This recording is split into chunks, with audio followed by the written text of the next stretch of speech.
Hello नमस्कार साथियों, स्वागत है आप सभी का अपने यूट्यूब चैनल पर फिर से एक बार। जैसा कि आप सभी को पता है, आपको अपनी मैनेजमेंट की क्लास चल रही है और मैनेजमेंट में आपके कोर्स सभी कंप्लीट हो चुका है। क्वेश्चंस भी आपको बराबर मैंने करवा दिए हैं। आज मैं आपको संभावित प्रश्न करवाऊंगी जो आपके एग्ज़ाम में पूछे जा सकते हैं। 100 से भी ज़्यादा क्वेश्चंस आज हम इस क्लास में देखने वाले हैं, तो बने रहिए आखिर तक हमारे साथ और पढ़ते रहिए।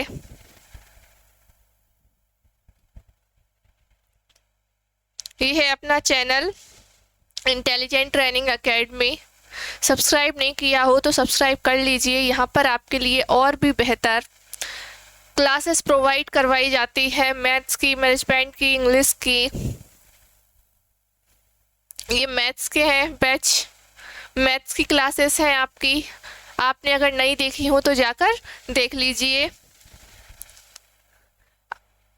पेपर बिल्कुल पास आ गए हैं, किसी किसी के 15 तारीख से स्टार्ट है। आपने टेस्ट नहीं लगाया है, अगर आपने टेस्ट अभी तक नहीं लगाया है तो टेस्ट को लगा लीजिए। ये हमारा ऐप है ITA गवर्नमेंट जॉब प्रिपरेशन। ये ऐप आपको प्ले स्टोर पर मिल जाएगा और आपको वहाँ से डाउनलोड करके पटवारी की टेस्ट आपको लगाने ले हैं वहाँ पे से, जिससे आपकी तैयारी को आपका सही से पता चल पाएगा। ये है अपना Telegram channel intelligent training academy, इस नाम से आपको टेलीग्राम पर चैनल मिल जाएगा हमारा। वहाँ पर आपको जो क्लासेस पढ़ाई जाती हैं यहाँ पर, उसकी डेली क्लासेस की PDF और नोटिफिकेशन, एग्ज़ाम नोटिफिकेशन आपको वहाँ पर मिल जाती है। तो सबसे पहला आज बहुत ही इम्पोर्टेंट क्वेश्चंस करेंगे। मैंने आपको सब पढ़ा दिया है, सब हमारा कंप्लीट हो चुका है। आज हम बस इम्पोर्टेंट क्वेश्चंस की बात करेंगे। तो देखिए, सबसे पहला क्वेश्चन है कि नियंत्रण क्रिया है। हमने पढ़ा हुआ है सब कुछ अच्छे से। नियंत्रण क्रिया है, नियंत्रण क्रिया कैसी है? महंगी, सस्ती, अनार्थिक या फिर इनमें से कोई नहीं। तो हम सब जानते हैं कि नियंत्रण प्रक्रिया कैसी है। क्यों? इसमें समय भी लगता है नियंत्रण करने में, प्लस धन भी लगता है। तो नियंत्रण प्रक्रिया कैसी है? महंगी है। देखिए, अगला क्वेश्चन आपका, नियंत्रण आवश्यक है। नियंत्रण आपका आवश्यक है छोटे उपक्रम, लघु उपक्रम के लिए या फिर मध्यम श्रेणी के बीच वाले उपक्रम होते हैं उनके लिए, या फिर बड़े आकार वाले उपक्रम के लिए, या फिर सभी के लिए। अब कंट्रोलिंग है, कंट्रोलिंग तो आप चाहे छोटा व्यवसाय हो, चाहे बीच का, चाहे बड़ा, सब जगह कंट्रोल करने की आवश्यकता पड़ेगी। तो आपको सभी के लिए आपको नियंत्रण की आवश्यकता होती है।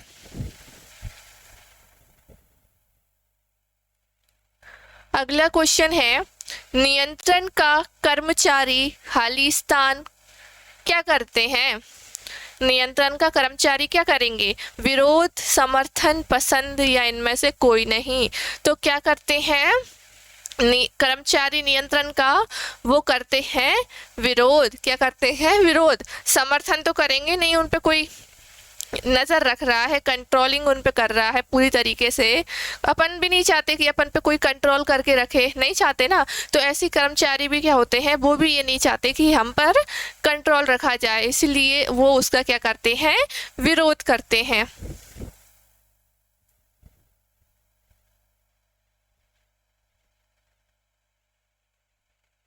देखिए नेक्स्ट क्वेश्चन आपका, एक अच्छे नेता के निम्नलिखित में से कौन से गुण होना चाहिए?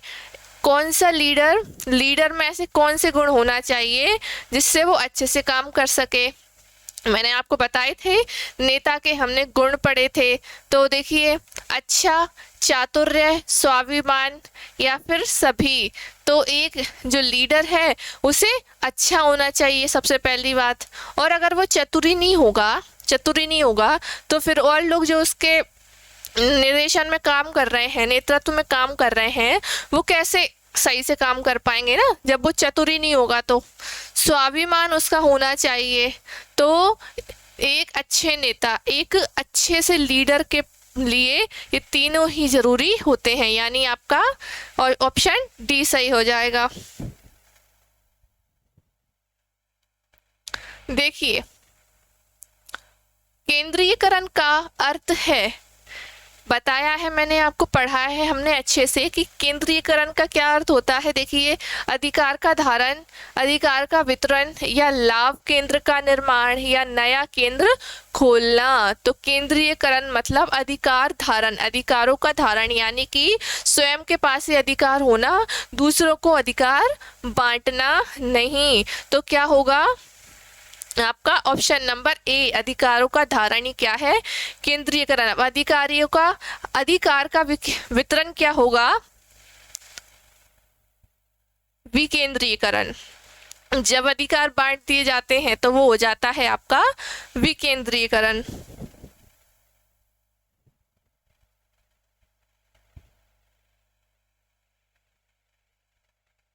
नेक्स्ट है, प्रबंधन की एक अच्छी पद्धति, एक कैसी अच्छी पद्धति प्रबंधन की, मैनेजमेंट की, क्या समायोजित नहीं करती, संगठनात्मक उद्देश्य, सामाजिक उद्देश्य, व्यक्तिगत उद्देश्य या फिर राजनीतिक उद्देश्य। अब संगठन में लोग हैं तो वो संगठनात्मक उद्देश्य की पूर्ति करती है, सामाजिक उद्देश्य की भी पूर्ति करती है, व्यक्तिगत उद्देश्य की भी वो पूर्ति करेगी, लेकिन किसकी, राजनीतिक उद्देश्य हमने पढ़ा था क्या, नहीं पढ़ा था, हमने संगठनात्मक, सामाजिक, व्यक्तिगत उद्देश्य पढ़े थे।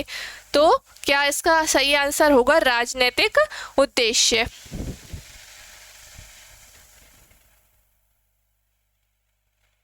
देखिए अगला क्वेश्चन,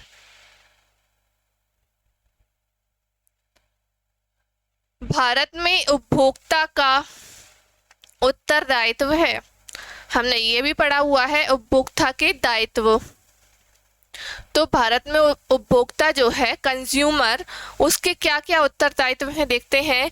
गुणवत्ता के प्रति सचेत, खरीद पर रसीद प्राप्त करना, अपने अधिकार के प्रति सचेत, या फिर इनमें से सभी। तो एक कंज्यूमर के जो रिस्पॉन्सिबिलिटी है, वो जो भी आपको कोई चीज़ें मिल रही हैं उसकी गुणवत्ता कैसी है उसकी जांच कर लेना, यानी कि गुणवत्ता अच्छी है, ठीक प्रकार की है या नहीं, तो उसकी जांच कर लेना, यानी गुणवत्ता के प्रति सचेत रहना आवश्यक है, आपका उत्तरदायित्व है। खरीद पर रसीद प्राप्त करना, ऐसा नहीं है सामान लेके चल दिए, खरीदो, खरीदने के बाद आप एक रिसिप्ट प्राप्त करो, बिल जिसे बोलते हैं हम। और नेक्स्ट है कि अपने अधिकार के प्रति सचेत, मैंने आपको कंज्यूमर के छह अधिकार बताए थे, वो उनके प्रति सचेत रहना, यानी आपका ये सभी के सभी एक उपभोक्ता के उत्तरदायित्व होते हैं।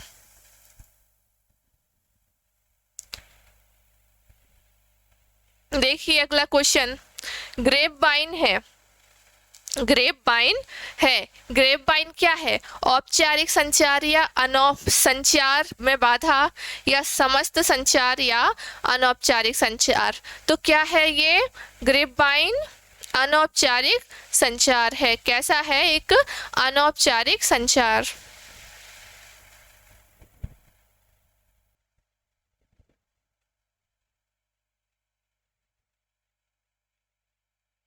नेक्स्ट आपका क्वेश्चन है, नियंत्रण का मुख्य उद्देश्य है, कंट्रोलिंग का उद्देश्य क्या होता है। देखिए, भिन्नता होगी या विचलन या सुधार या फिर हानि। तो नियंत्रण हमने पढ़ा था, तो गलतियों को ढूंढना, फिर उनका पता लगाना, फिर उनमें सुधार करना, क्या करना, इसीलिए कंट्रोल किया जाता है। क्या मुख्य उद्देश्य क्या होता है नियंत्रण का, कि सुधार करना, कि कोई कहीं गलती तो नहीं रह गई। नियंत्रण कैसी प्रक्रिया है, आगे की ओर और पीछे की ओर देखने की प्रक्रिया है। तो नियंत्रण हमने अच्छे तरीके से पढ़ा हुआ था, तो क्या इसका मुख्य उद्देश्य है आपका क्या, सुधार करना। अगला है, किस बाजार में नए अंश का निर्गमन होता है। जो नए अंश हैं उनका निर्गमन कहाँ होता है, यानी कहाँ पर वो इशू जारी होते हैं, कहाँ पर नए अंश जारी होते हैं। प्राथमिक, द्वितीयक, संगठित या असंगठित बाजार में। कहाँ पर? प्राथमिक नए अंश का निर्गमन होता है प्राथमिक। और द्वितीयक में आपका स्टॉक एक्सचेंज हमने देखा था, स्टॉक एक्सचेंज आ जाएगा।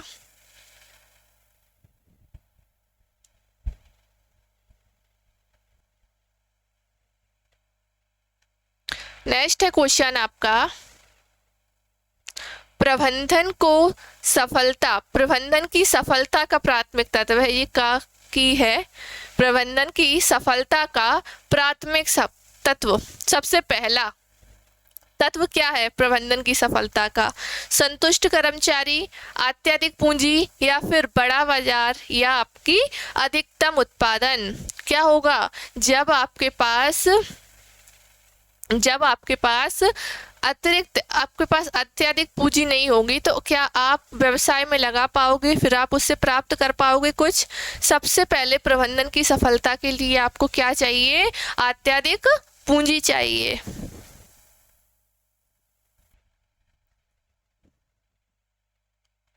देखिए अगला क्वेश्चन, विपणन मिश्र में सम्मिलित नहीं होता है।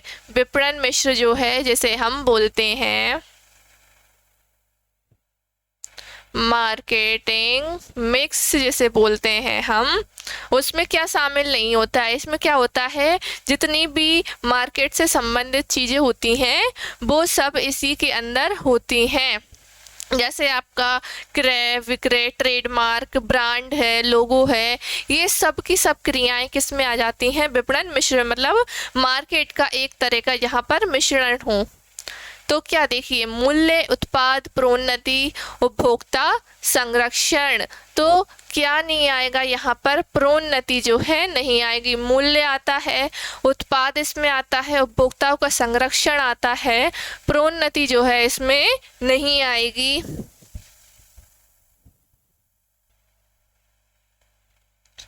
अगला आपका क्वेश्चन है, प्रबंधन अंकेक्षण जिसे ऑडिट बोलते हैं, प्रबंधन अंकेक्षण कार्य निष्पादन के जांच की एक तकनीक है। किसकी है? कंपनी की, प्रबंधन की, या फिर अंशधारक की, या उपभोक्ता का? तो देखिए, प्रबंधन अंकेक्षण कार्य किसके निष्पादन की जांच की तकनीक है? वो किसकी है? प्रबंधन की ही है। किसकी? मैनेजमेंट की। ठीक है।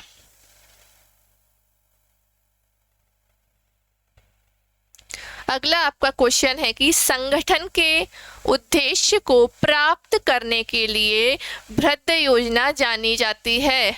बृहद योजना जानी जाती है संगठन के उद्देश्य को प्राप्त करने के लिए। बताइए, नीति के रूप में, या उद्देश्य के रूप में, या फिर कार्यक्रम के रूप में, या इनमें से सभी। तो एक बृहद योजना नीति के रूप में भी जानी जाती है, उद्देश्य के रूप में भी, कार्यक्रम के रूप में भी, यानी कि ये सभी के से संगठन के उद्देश्य को प्राप्त करने के लिए बृहद योजना जानी जाती है।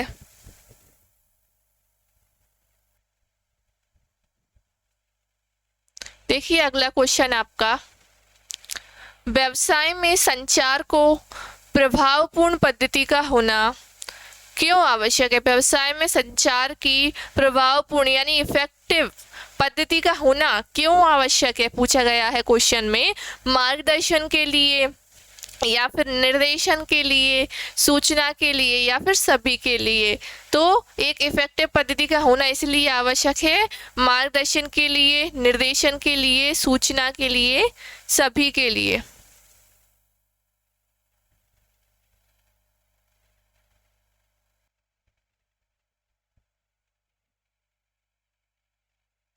नेक्स्ट क्वेश्चन है आपका, कर्मचारियों का प्रशिक्षण है। प्रशिक्षण मतलब होता है आपका ट्रेनिंग। ठीक है, प्रशिक्षण मतलब आपका ट्रेनिंग। तो कर्मचारियों के लिए जो ट्रेनिंग है वो कैसी है? आवश्यक, अनावश्यक, या फिर अनिवार्य, या ये धन होगा, धन की बर्बादी। तो कर्मचारियों को ट्रेनिंग देना अनिवार्य है। कैसा है? अनिवार्य।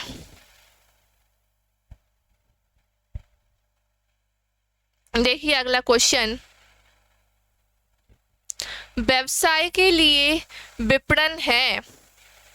व्यवसाय के लिए मार्केटिंग मार्केटिंग कैसी है, व्यवसाय के लिए मार्केटिंग कैसी है, अनिवार्य, आवश्यक, अनावश्यक या फिर समय की बर्बादी। क्या होगा, व्यवसाय के लिए विपणन अनिवार्य होती है। अगर व्यवसाय है, अगर मार्केटिंग नहीं है तो आपका कोई काम नहीं हो पाएगा, आपका व्यवसाय जो है नहीं चल पाएगा। और मार्केट क्या है, मार्केटिंग क्या है, जिसमें आप वस्तु और सेवाओं के बदले मुद्रा देते हो या लेते हो। जैसे मैंने आपसे सामान लिया और पैसे दिए, ऐसे विनिमय का स्थानीय क्या है, आपका बाजार है।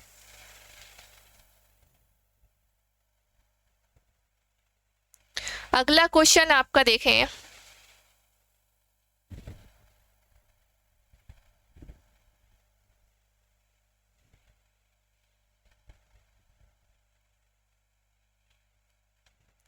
वित्तीय प्रबंधन का मुख्य कार्य है, वित्तीय प्रबंधन का मुख्य कार्य है, क्या है, कोषों को प्राप्त करना, कोषों का बंटवारा या फिर कोषों का उपयोग या इनमें से सभी। तो वित्तीय प्रबंधन, वित्त मतलब पैसा, उसका प्रबंधन, उसका मैनेजमेंट, उसका मुख्य कार्य क्या होगा, कोष मतलब पैसा, फंड्स, उनको प्राप्त करना और पैसों का बंटवारा करना और जो पैसे हैं उनका उपयोग करना। तो ये सभी के सभी किसके, वित्तीय प्रबंधन के प्रमुख कार्य हैं।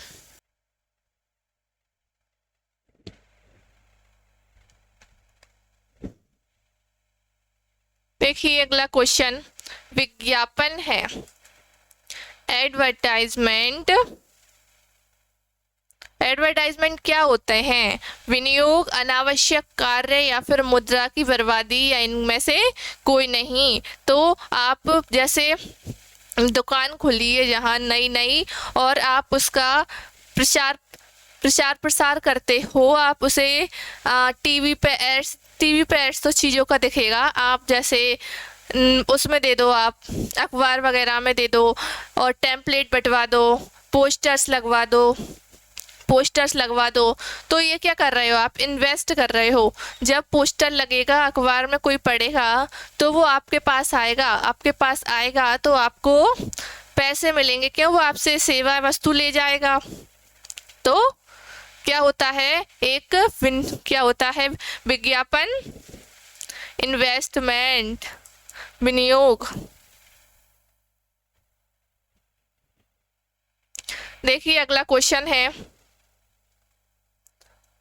वैज्ञानिक प्रबंध के जनक हैं, वैज्ञानिक प्रबंध के जनक कौन है, F.W. टेलर, उर्विक, हेनरी फयोल या फिर किम्बाल।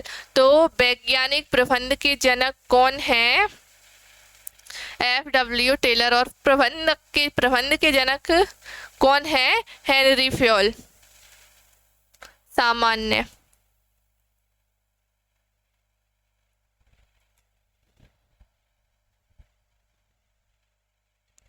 अगला आपका क्वेश्चन है, नियोजन प्रबंध का कार्य है। नियोजन जो है प्लानिंग, आपकी प्रबंधन का कौन सा कार्य है, हम सभी जानते हैं कौन सा है, प्राथमिक कार्य है। कौन सा, प्राथमिक।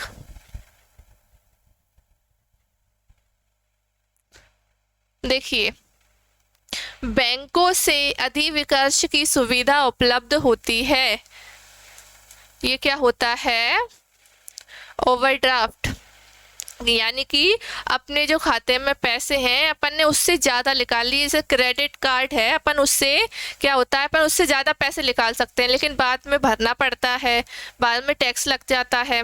तो बैंकों में अधिविकर्ष की जो सुविधा है वो उपलब्ध होती है। बताइए, चालू खाते पर, बचत खाते पर, मियादी जमा खातों पर या सभी में। तो सिर्फ जो बैंकों में जो ओवरड्राफ्ट की सुविधा है तो वो आपके साथियों कहाँ पर, सिर्फ और सिर्फ चालू खातों पर उपलब्ध होती है।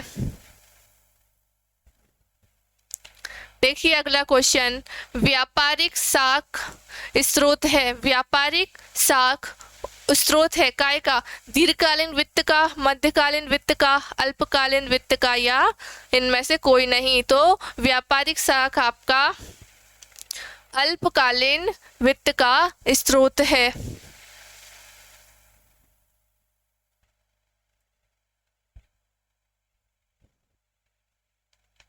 अगर नेक्स्ट आपका क्वेश्चन है, निम्न में से कौन सा उपभोक्ता उत्पाद नहीं है, कंज्यूमर प्रोडक्ट इनमें से कौन सा नहीं है, कच्चा माल, रेफ्रिजरेटर, पुरानी मूर्तियाँ या फिर जूते। तो हमें पता चल रहा है साफ साफ रेफ्रिजरेटर हम यूज़ करते हैं और पुरानी मूर्तियाँ भी हम यूज़ कर लेते हैं, जूते भी हम यूज़ करते हैं, लेकिन कच्चा माल हम नहीं खरीदते। हम उपभोक्ता हैं, हम कंज्यूमर हैं, तो ये हमारे लिए ये उत्पाद नहीं होगा कच्चा माल आपका।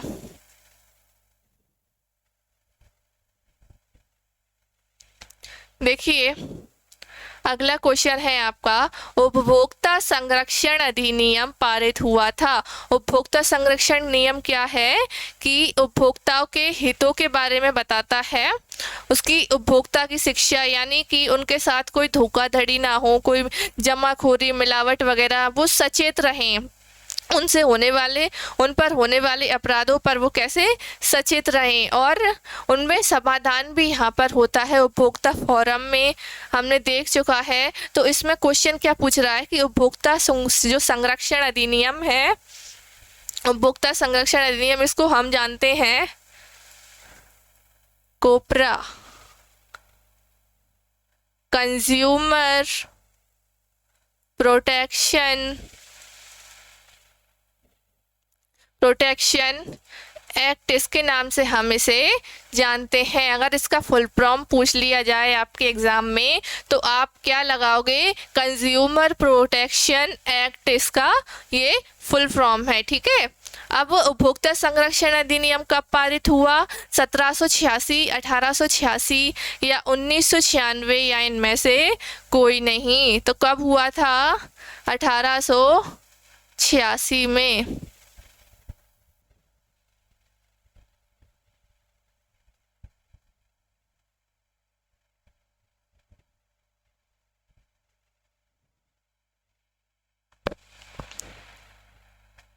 देखिए ये 1886 नहीं, यहाँ पर 1986 आएगा।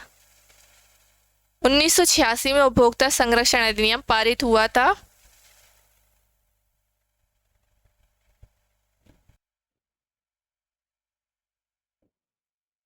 अगला आपका क्वेश्चन है कि भारत में उद्यमिता विकास कार्यक्रम है, यानी एंटरप्रेन्योरशिप, भारत में उसका विकास कैसा है, आवश्यक, अनावश्यक या समय की बर्बादी या धन की बर्बादी। तो क्या होगा, जो एंटरप्रेन्योरशिप है भारत में उसका विकास जरूरी है।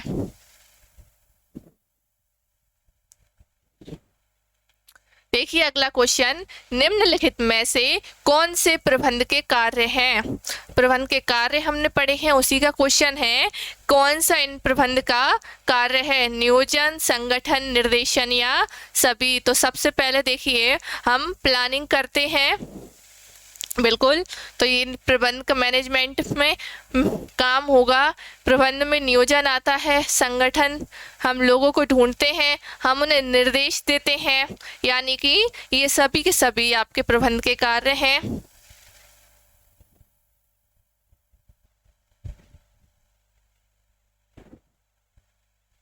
अगला आपका क्वेश्चन है, बजट के प्रमुख उद्देश्य हैं। बजट का क्या प्रमुख उद्देश्य, बजट क्या होता है कि अपन कोई बाजार में सामान लेने जा रहे हैं, बाजार में सामान लेने जा रहे हैं और अपने पास देखते हैं अपने पास बजट कितना है, पैसों का बोलते हैं हम, है ना, और इसे किस में सिर्फ मुद्रा के रूप में इसे व्यक्त किया जा सकता है, किसको, बजट को, ठीक। बजट के प्रमुख उद्देश्य क्या है, नियोजन, नियंत्रण, समन्वयन या फिर सभी। तो बजट से क्या होता है, बजट लगा लेने से पूर्वानुमान हम लगा लेते हैं, इससे होता है कंट्रोलिंग।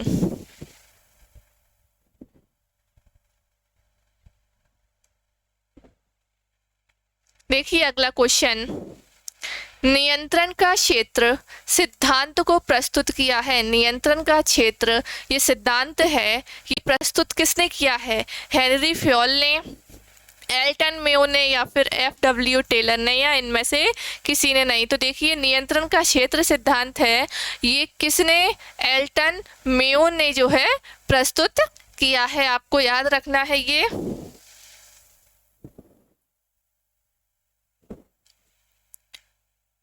अगला आपका क्वेश्चन है, अभिप्रेरण की आवश्यकता वंशगत सिद्धांत को प्रस्तुत किया है।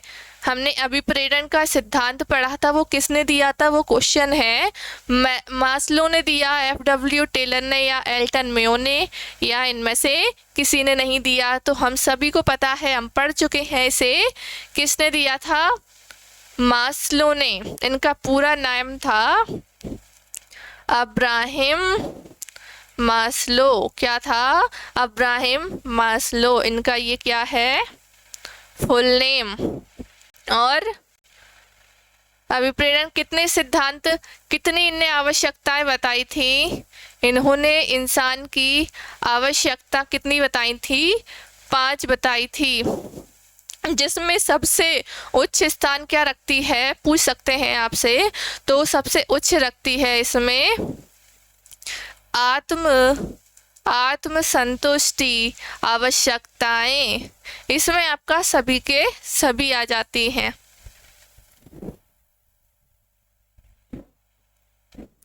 नेक्स्ट है संचार है। ये संचार होता है एक तरफा प्रक्रिया, दो तरफा प्रक्रिया, बहुतरफा यानी बहुत तरफा, या इनमें से कोई नहीं। संचार एक लोगों का होगा क्या? संचार आपका दो तरफ से है ना, दो तरफ से ये संचार होगा। ऐसे हम व्हाट्सएप पे किसी को भेजते हैं तो एक भेजने वाला, एक पाने वाला, तो इसमें क्या हो रहा है? संचार दो तरफा हो रहा है, मैसेज दो तरफ पहुंच रहा है, तो दो तरफा प्रक्रिया संचार होता है।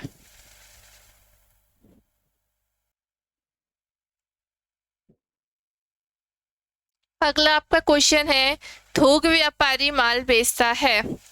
जो थोक विक्रेता होता है, थोक मतलब वो लोग इकट्ठे में सामान ले जाते हैं। थोक में अपन बोलते हैं, थोक में ज़्यादा चीज़ अपन ले आते, तो कैसे बोलते हैं? हम ये थोक में ले आए। तो थोक विक्रेता जो होता है वो माल बेचता है। किसको? उपभोक्ताओं को बेचता है। क्या वो खुदरा विक्रेताओं को, या फिर अधिकृत एजेंटों, या फिर इनमें से किसी की नहीं। तो किसको बेचता है? खुदरा विक्रेता, जो अपन उनसे सामान लेके आते हैं। ऐसे आपने किराने की दुकान वगैरह देखी होगी, तो अब वो थोक व्यापारी से लेके आते हैं, फिर वो खुदरा विक्रेता होते हैं, फिर अपन उनसे सामान लेके आते हैं।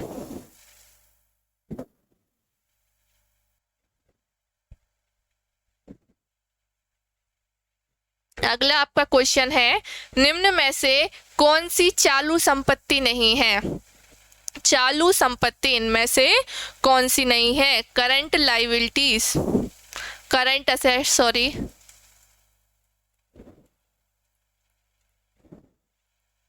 करंट असेट्स चालू संपत्ति नहीं है। प्राप्य विल, स्टॉक, प्रारंभिक व्यय, या इनमें से कोई नहीं। तो प्राप्य विल, अपन को बिल प्राप्त हुआ है, तो ये संपत्ति है आपकी। रहतिया यानी स्टॉक, स्टॉक आपका संपत्ति है, चालू संपत्ति। प्रारंभिक व्यय आपकी संपत्ति नहीं है, खर्चा हो रहा है ना। प्रारंभिक व्यय आपका खर्चा हो रहा है।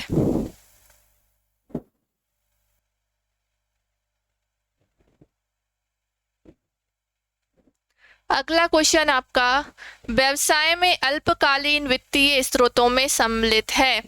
व्यवसाय में क्या? अल्पकालीन वित्तीय स्रोत। अल्पकाल में आपके पैसे, उसका पैसों का सोर्स है। क्या है? अल्पकाल में यानी कि एक साल के अंदर अंदर पैसा मिल जाएगा। तो क्या होगा? एक साल के व्यापार के लेनदार, या फिर बैंक ऋण, अंशों का निर्गमन, या इनमें से कोई नहीं। तो अल्पकालीन वित्तीय स्रोत क्या है? व्यापार लेनदार। कौन? व्यापार लेनदार।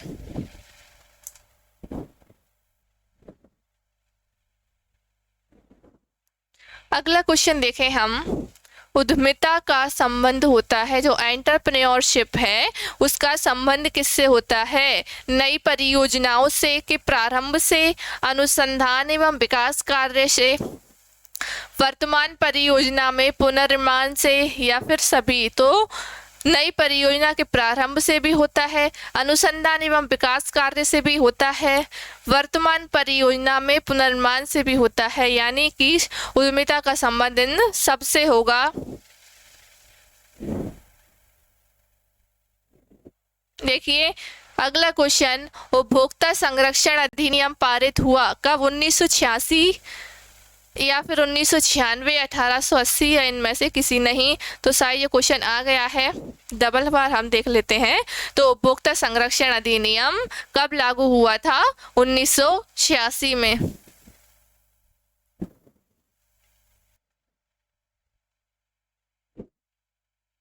देखिए अगला क्वेश्चन आपका, निम्न में से कौन स्थायी संपत्ति नहीं है? निम्न में से कौन स्थायी संपत्ति नहीं है? भूमि एवं भवन, व्यापार विनियोग, ख्याति या इनमें से कोई नहीं। तो इसमें हो जाएगा आपका व्यापार विनियोग। व्यापार विनियोग, भूमि एवं मशीन बहुत सालों तक ये रखी रहती हैं। भूमि एवं भवन ये कैसी होती हैं?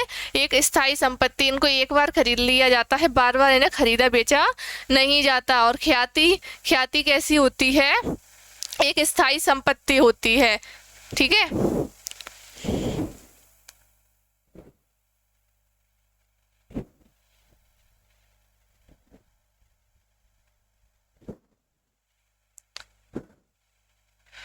प्रयत्न अंकेक्षण का उद्देश्य किसके कार्यकलापों पर नियंत्रण करना होता है? प्रयत्न अंकेक्षण किसके कार्यकलापों पर नियंत्रण करना होता है?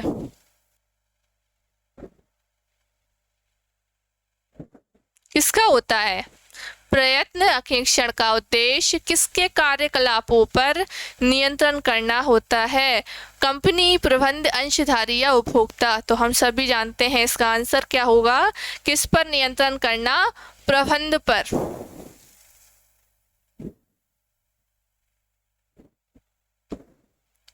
देखिए वैज्ञानिक प्रबंध स्वामियों के किस में होते हैं? विपक्ष में, पक्ष में या सहायक या फिर दोनों? क्या होते हैं? वैज्ञानिक प्रबंध स्वामी के, वैज्ञानिक जो प्रबंधन है वो स्वामी के किस में होता है? पक्ष में।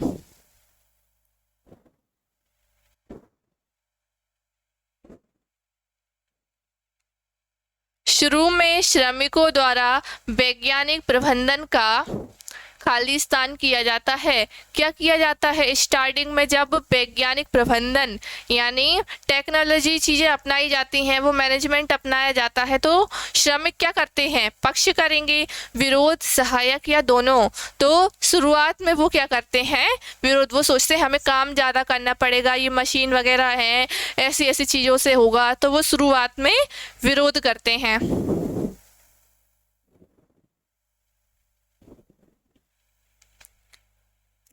अगला क्वेश्चन, मानसिक कार्य से खालिस्तान है? उत्पादन, विपणन, प्रबंधन या इनमें से कोई नहीं? क्या होगा मानसिक कार्य से? उत्पादन।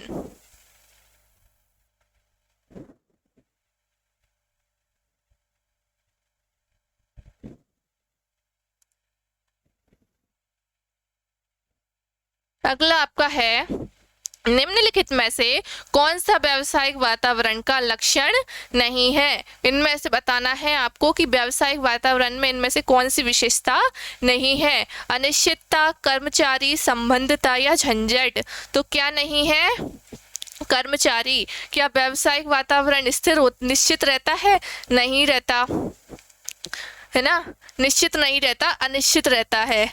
संबंधिता इसमें होती है और इसमें झंझट भी बहुत होता है। तो व्यावसायिक वातावरण भी हमने अच्छे से देखा था, अच्छे से उसके क्वेश्चंस प्रैक्टिस भी की थी, तो आपको ये समझ में आ जाना चाहिए।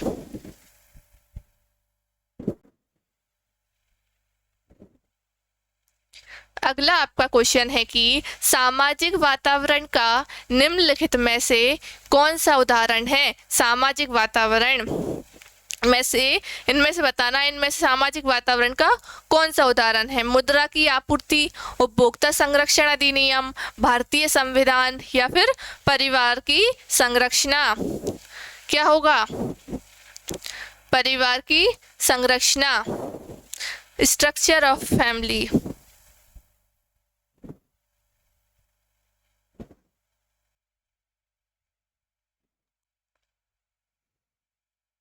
अगला क्वेश्चन देखिए कि प्रबंधकीय नियंत्रण किया जाता है। जो प्रबंधकीय नियंत्रण है वो किसके द्वारा किया जाता है? निम्न प्रबंधकों, मध्य स्तरीय प्रबंधकों द्वारा, या सभी स्तरीय प्रबंधकों द्वारा, या इनमें से कोई नहीं।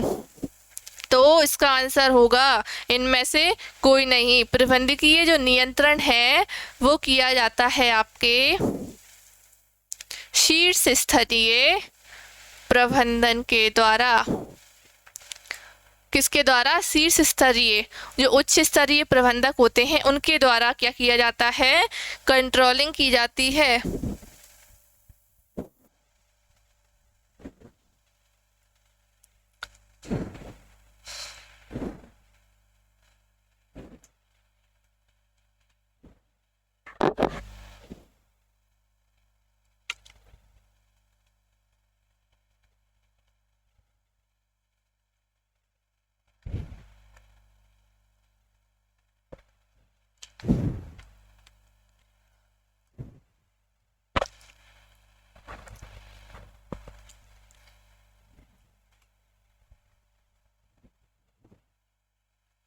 देखिए अगला क्वेश्चन, मुद्रा बाजार व्यवहार करता है।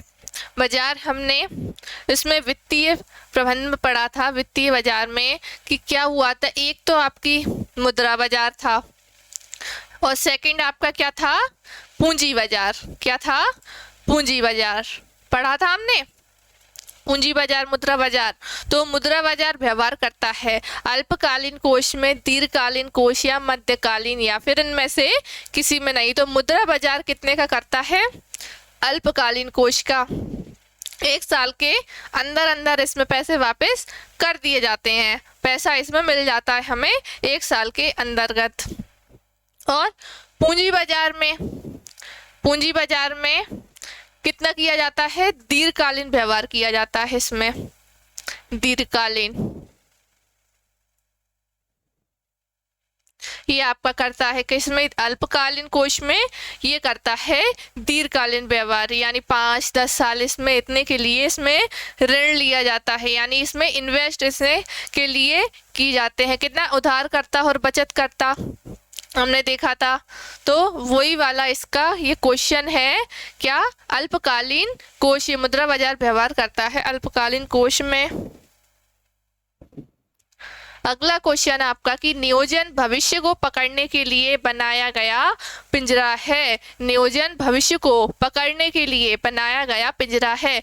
किसने कहा था ये कथन किसने कहा है? हेनरी फ्योल ने, न्यूमैन ने, एलन ने, या फिर टेरी ने? तो किसने कहा है? एलन ने।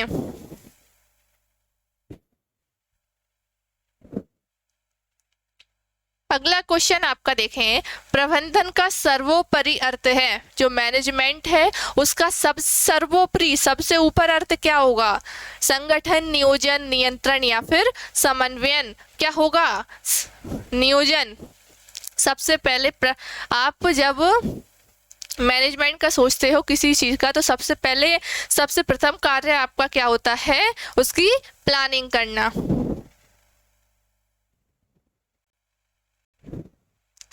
अब नेक्स्ट है, नियोजन का केंद्र बिंदु होता है एक केंद्र बिंदु। केंद्र बिंदु क्या होता है नियोजन का?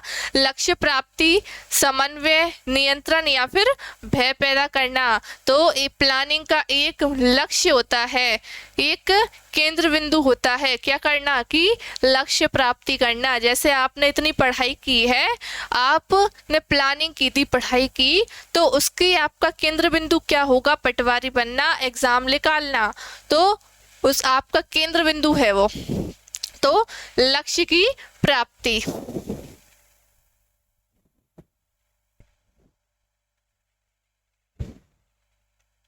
अगला देखें आपका क्वेश्चन, नियोजन की सीमाओं को दूर करने का सुझाव है। नियोजन की सीमाओं को दूर करने का सुझाव है।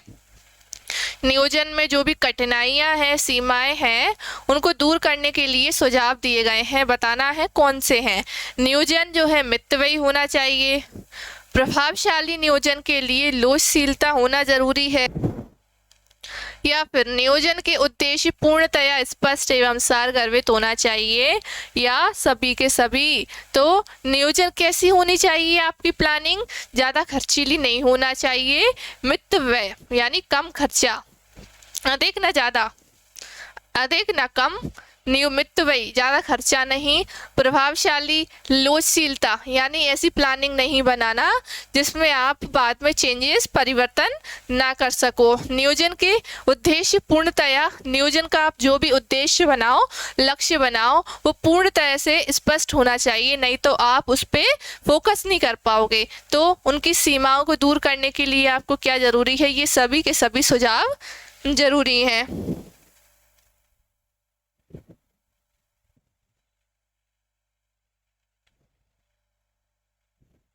अगला आपका क्वेश्चन है, निम्नलिखित में से कौन नियोजन की प्रकृति है? प्रकृति, विशेषता, लक्षण एक ही है।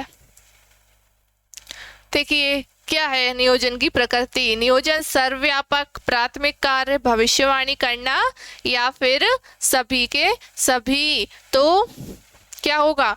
नियोजन सर्वव्यापक है, सब जगह आपको प्लानिंग करनी पड़ती है, चाहे उच्च स्तर हो, मध्य स्तर हो, निम्न स्तर हो, तीनों स्तर पर प्लानिंग की जरूरत पड़ती है। प्राथमिक कार्य, सबसे पहले मैनेजमेंट करने में हमने सबसे पहले क्या किया था? हमने नियोजन को पढ़ा था। तो नियोजन क्या है? प्रबंध का प्राथमिक कार्य। भविष्यवाणी करना, नियोजन से हमें भविष्य में क्या करना है ये पता चल जाता है, तो भविष्यवाणी करना भी इसकी प्रकृति है, यानी कि ये सभी।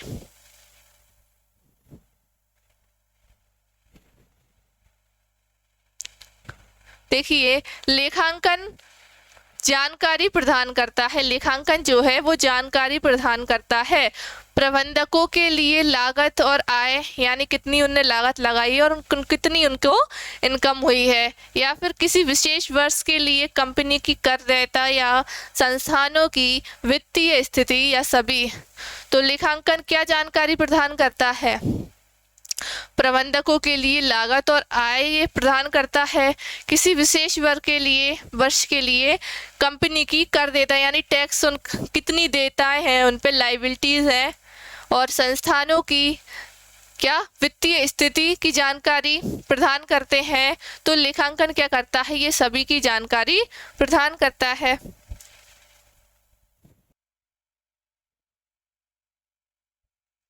नेक्स्ट क्वेश्चन देखें, लंबी अवधि की संपत्ति जिसका कोई भी भौतिक अस्तित्व नहीं है लेकिन अधिकार है, जिसका मूल्य के रूप में जाना जाता है, किसके में?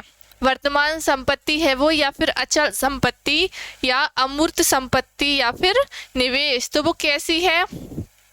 अमूर्त संपत्ति, जिसका क्या कोई भौतिक अस्तित्व नहीं है, जिसे हम छू नहीं सकते और देख भी नहीं सकते। जैसे आपके ख्याति, जैसे आपकी ख्याति, ट्रेडमार्क, पेटेंट, ये सभी क्या है? हम इन्हें छू नहीं सकते, देख नहीं सकते, भौतिक अस्तित्व नहीं है, पर लेकिन इनका अधिकार है और मूल्य भी है। तो वो कैसी होती है? अमूर्त संपत्ति आती है आपकी स्थायी संपत्तियों में। स्थायी संपत्तियों में मूर्त और अमूर्त हमने देखी थी। मूर्त संपत्ति कौन सी थी? हमारी ये बिल्डिंग है, भवन आपका, और भूमि, ये मशीनरी, ये सब आपका स्थायी संपत्ति है जिसमें मूर्त है। अमूर्त में क्या है? ट्रेडमार्क, ख्याति वगैरह, जिसे हम छू नहीं सकते, देख नहीं सकते।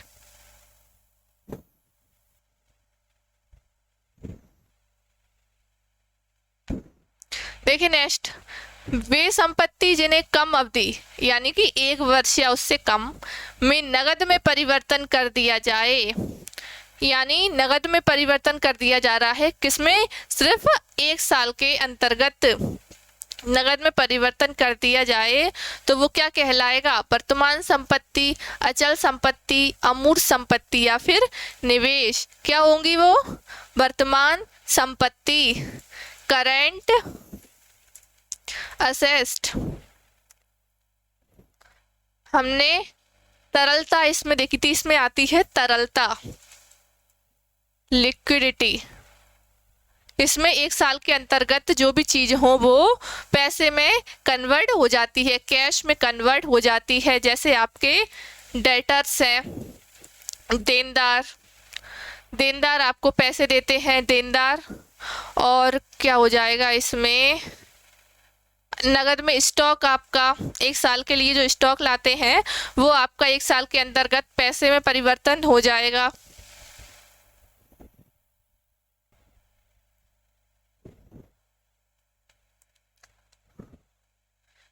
अगला क्वेश्चन है, व्यय, लाभ और हानि को रिकॉर्ड करने वाला खाता है।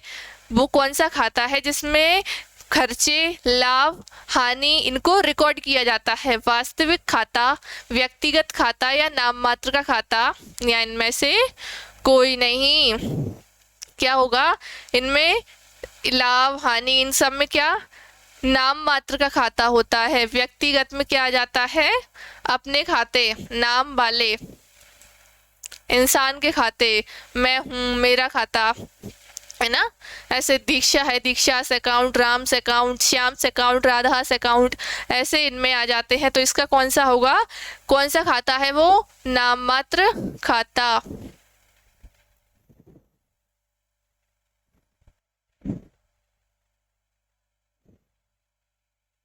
देखिए अगला क्वेश्चन, वास्तविक खाता रिकॉर्ड क्या करता है? लेनदारों या देनदारों के साथ व्यवहार करता है या फिर वस्तुओं में व्यवहार या लाभ, हानि या सभी। तो वास्तविक खाता रिकॉर्ड क्या करता है? वस्तुओं में व्यवहार। क्या? वस्तुओं में व्यवहार।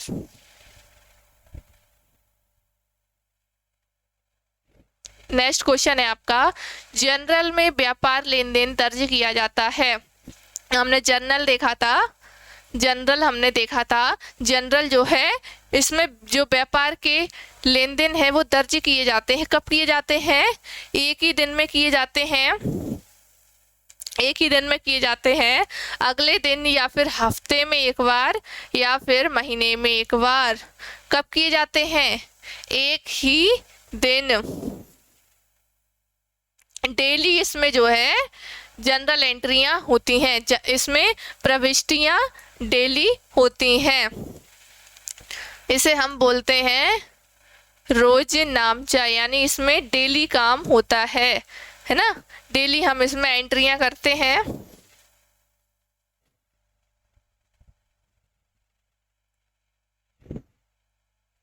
नियंत्रण का मकसद है, कंट्रोलिंग का क्या मकसद होगा? इस बात के लिए आश्वस्त होना कि कार्य नियोजन के अनुसार हो रहा है, कार्यों का समन्वय करना और अनुशासन एवं मनोबल बढ़ाए रखना। क्या होगा इसका आंसर? इसका आंसर होगा सभी। कंट्रोलिंग का उद्देश्य या मकसद क्या है? कि इस बात के लिए आश्वस्त होना कि कार्य प्लानिंग के हिसाब से हो रहा है और कार्यों में क्या करना? सामंजस्य लाना, अनुशासन एवं मनोबल बढ़ाए रखना। कंट्रोलिंग होगी तो लोग आपके अनुशासन में रहेंगे, उनका मनोबल भी उनका बनाए रखना। तो नियंत्रण का ये पूरे उद्देश्य और मकसद है।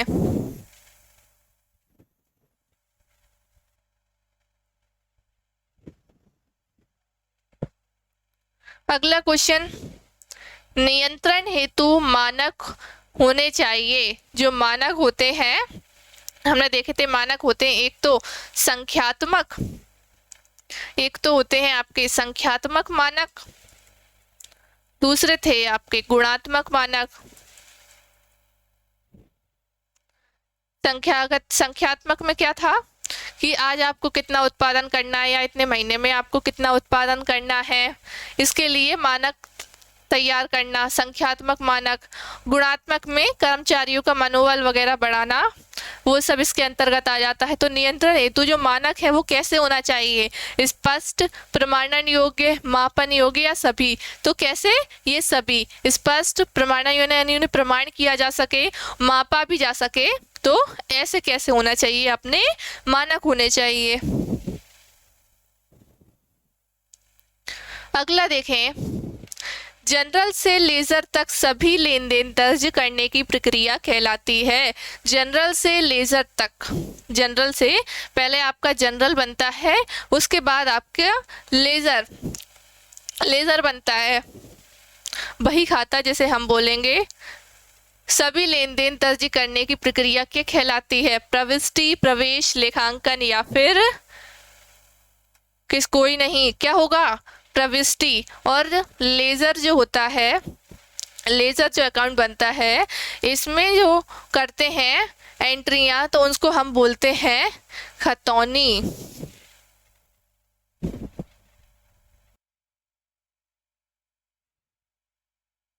नेक्स्ट है, अभिप्रेरण में भूख प्यास घर है। अभिप्रेरण में भूख प्यास घर है क्या है, आधारभूत या फिर शारीरिक आवश्यकताएं या सुरक्षा आवश्यकताएं, मान सम्मान आवश्यकताएं या फिर उपरोक्त में से कोई नहीं। ये किस में से आपका क्वेश्चन आया है, हमने अभिप्रेरण का सिद्धांत पढ़ा था। अभिप्रेरण का सिद्धांत हमने देखा था, 5 सिद्धांत थे। 5 सिद्धांत थे, किसने दिए थे, मास्लो ने, जिसका पूरा नाम क्या था, अब्राहम मास्लो। और देखिए भूख प्यास घर क्या होगी, ये होगी आपकी शारीरिक आवश्यकताएं, यानी भूख प्यास घर आप किसकी संतुष्टि कर रहे हो, शरीर की आवश्यकता को पूरी कर रहे हो। सुरक्षा आवश्यकता में क्या आ जाता है आपका, कि जो भी आप जॉब कर रहे हो वहां से आपको निकाले जाने का भय ना हो, और सुरक्षा में आपकी पेंशन भी आ जाती है, ठीक है। और मान सम्मान प्रतिष्ठा, यानी ऐसी जॉब हो जिससे कि समाज में आपका मान सम्मान प्रतिष्ठा बनी रहे।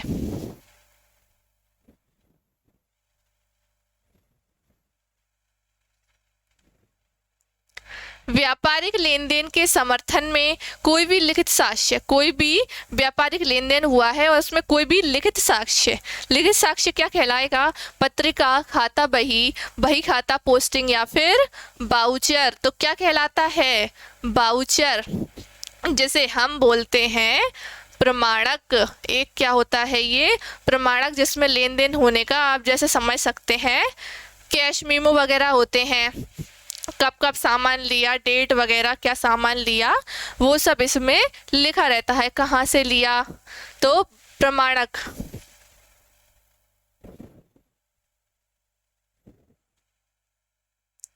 नेक्स्ट है, वैधानिक रूप से सेवी की स्थापना हुई। वैधानिक रूप से, लीगली तरीके से सेवी है, उसकी स्थापना कब हुई थी, 1988, 1990, 1992 या 1994। तो हम जानते हैं कब हुई, 1992, 12 अप्रैल 1992।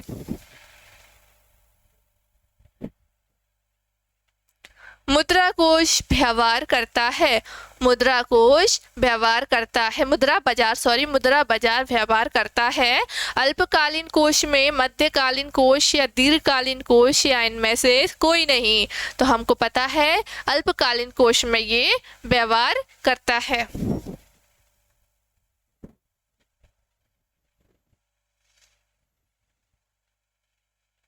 देखिए, तरलता का निर्माण होता है, लिक्विडिटी का निर्माण कहाँ होगा, संगठित बाजार, असंगठित बाजार या फिर प्राथमिक बाजार या गौण बाजार। कहाँ होता है इसका, गौण बाजार में।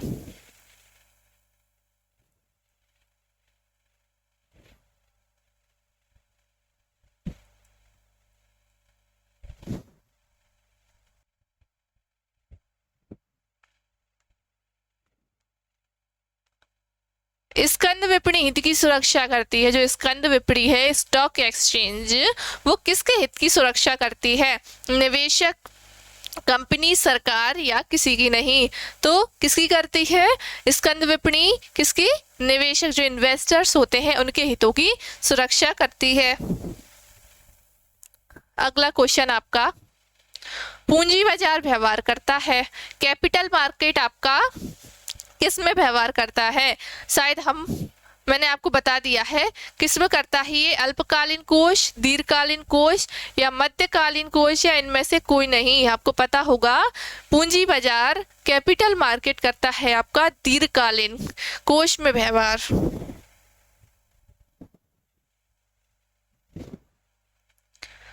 सेबी का क्षेत्रीय कार्यालय, क्षेत्रीय पूछा है, नेशनली नहीं पूछा, नेशनल राष्ट्रीय नहीं है।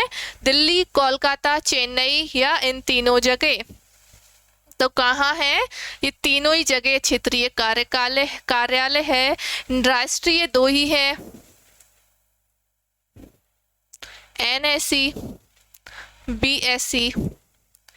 नेशनल स्टॉक एक्सचेंज, दूसरा बॉम्बे स्टॉक एक्सचेंज। सबसे फर्स्ट पहला आपका बना था आपका बॉम्बे स्टॉक एक्सचेंज, भारत का पहला स्टॉक एक्सचेंज।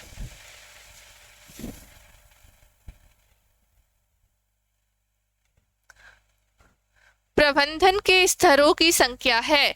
प्रबंधन के कितने स्तर है हमें पता है, कितने हैं? 1 2 3, कितने? 3 है। कितने? 3। उच्च स्तरीय, मध्य स्तर, थर्ड है आपका निम्न स्तर।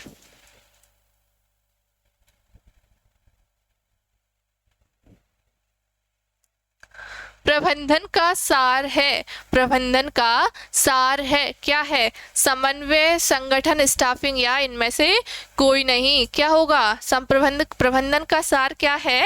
समन्वय। अगर प्रबंधन में सामंजस्य ना रहे तो कोई काम सही से नहीं हो पाएगा, तो सामंजस्य प्रबंधन का सार है।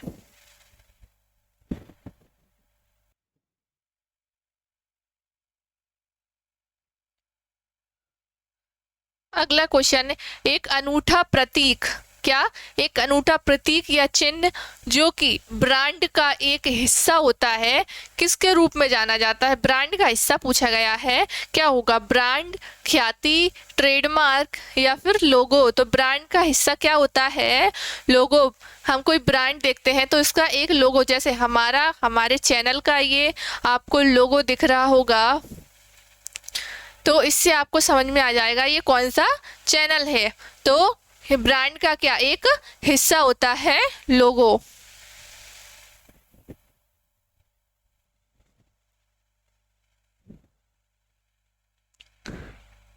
रोकड़ बही के अनुसार बैंक ओवरड्राफ्ट क्या है? जो कैश बुक है उसके अनुसार बैंक ओवरड्राफ्ट क्या है? जमा शेष यानी क्रेडिट बैलेंस या डेबिट शेष, दोनों या उपरोक्त में से कोई नहीं। तो कैश बुक के अनुसार जो बैंक ओवरड्राफ्ट है वो होता है क्रेडिट बैलेंस, क्रेडिट किया गया है।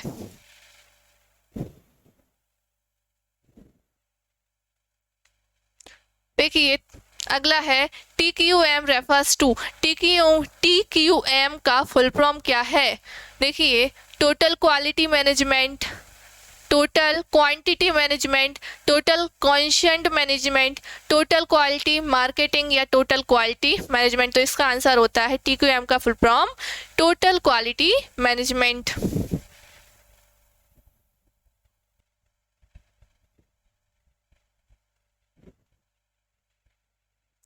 Next question, which of the following is not one of the elements of management? निम्नलिखित में से कौन प्रबंधन के तत्वों में से एक नहीं है? प्लानिंग या फिर केंद्रीकरण, सेंट्रलाइजेशन या संगठन प्रक्रिया, ऑर्गेनाइजेशन, आदेश, कमांड। क्या नहीं होगा प्रबंधन के तत्वों में? सेंट्रलाइजेशन, केंद्रीयकरण इसमें नहीं आएगा, अधिकारों का इसमें धारण नहीं आएगा।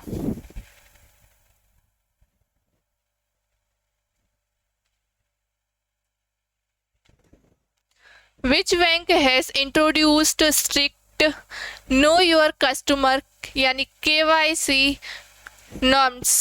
किस बैंक ने अपने ग्राहक को जाने केवाईसी के कड़े मानक लागू किए हैं। केवाईसी के किसने? एक्सिस बैंक, आरबीआई, एचडीएफसी या फिर एसबीआई ने। तो किसने किए हैं कड़े मानक लागू? आरबीआई ने किए हैं, आपको याद रखना है।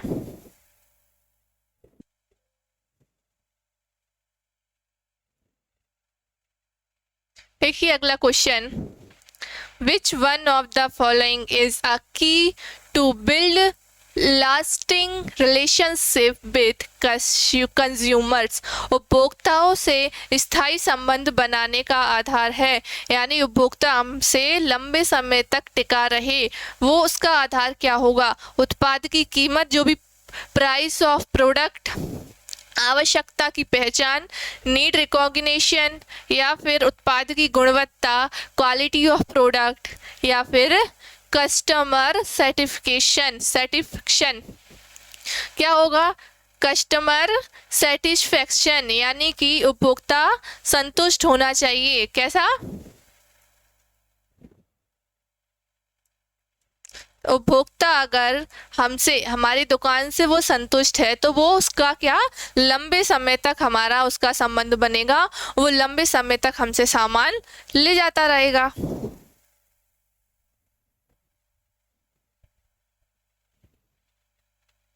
देखिए अगला question, which of the following shows the process of creating something new?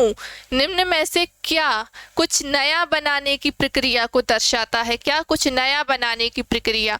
Business model, या फिर मॉडलिंग, या फिर क्रिएटिव फ्लेक्सिबिलिटी यानी क्रिएटिव लचीलापन, या फिर इनोवेशन? क्या होगा इसका आंसर? इनोवेशन, नवाचार। नया क्या बनाएगा? कौन सी प्रक्रिया? नवाचार की।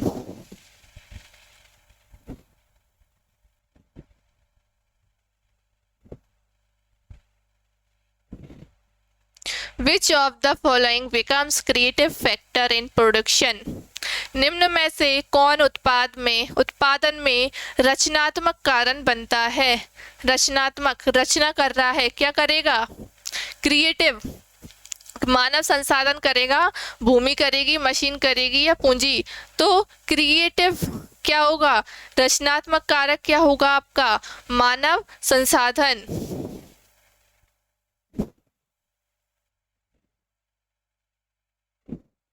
नेक्स्ट क्वेश्चन देखें हम, The process of forecasting an organization future demands for and supply of the right type of people in the right number is called? सही संख्या में सही प्रकार के लोगों की भावी मांग आपूर्ति हेतु किसी संगठन में पूर्वानुमान की प्रक्रिया क्या कहलाती है? ह्यूमन रिसोर्सेज प्लानिंग, या मानव संसाधन विश्लेषण, ह्यूमन रिसोर्स एनालिटिक, या फिर ब्रांड मैनेजमेंट, या फिर रिक्वायरमेंट? क्या होगा?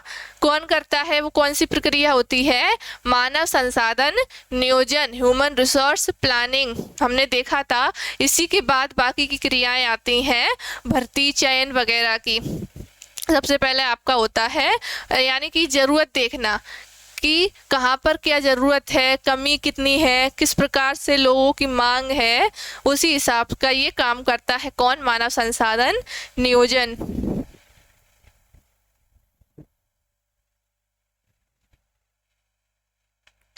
फाइनेंशियल इंसेंटिव्स इंक्लूडेड, वित्तीय प्रोत्साहनों में शामिल है अतिरिक्त बोनस, एडिशनल बोनस, या फिर लाभ में हिस्सेदारी, पार्टिसिपेशन इन प्रॉफिट, या फिर इंश्योरेंस, बीमा, या फिर सभी? क्या? सभी के सभी। अतिरिक्त बोनस भी है, वो क्या होता है आपका? वित्तीय प्रोत्साहन है। लाभ में हिस्सेदारी और बीमा भी आपका वित्तीय प्रोत्साहन है, यानी सभी के सभी।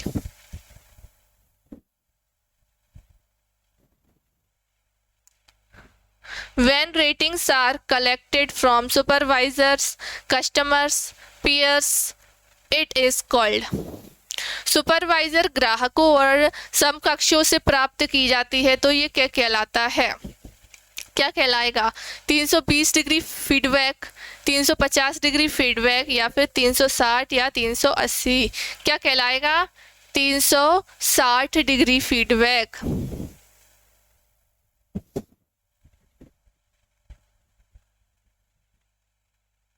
देखिए अगला question, what does a mission statement specify that the organisation will achieve? Mission व्यक्तित्व क्या निर्दिष्ट करता है जिसे संगठन को प्राप्त करना होता है? संगठन क्या प्राप्त करता है? कौन सा मिशन होगा? या देखिए जो लास्ट में होना चाहिए था, ऊपर आ गया। लाभ या लक्ष्य या दोनों या इनमें से कोई नहीं। क्या होगा? लक्ष्य की प्राप्ति ये संगठन आपका करता है।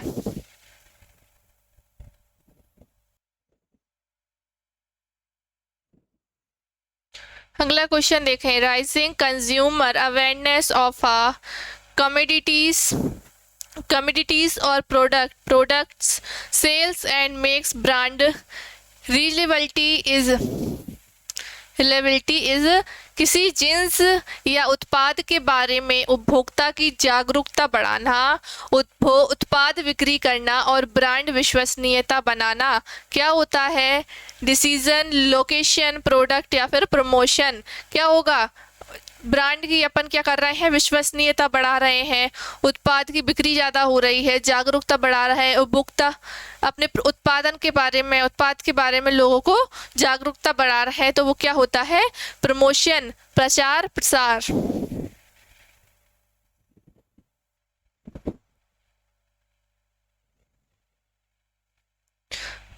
Balance sheet is a statement which discloses an organisation. जो तुलन पत्र है आपका, बैलेंस शीट एक विवरण है जो किसी संगठन की निम्न सूचना को प्रकट करती है। मालिकों के अंश को, ऑनर्स इक्विटी, लाइबिलिटीज या असेट्स या इनमें से ये सभी। तो ये क्या करता है? तो बैलेंस शीट इनमें दो चीज़ बताई जाती हैं, एक आपकी लाइबिलिटीज और असेट्स का, इसमें मालिकों के अंश भी इसमें आते हैं। तो ये सभी के सभी बैलेंस शीट में आते हैं।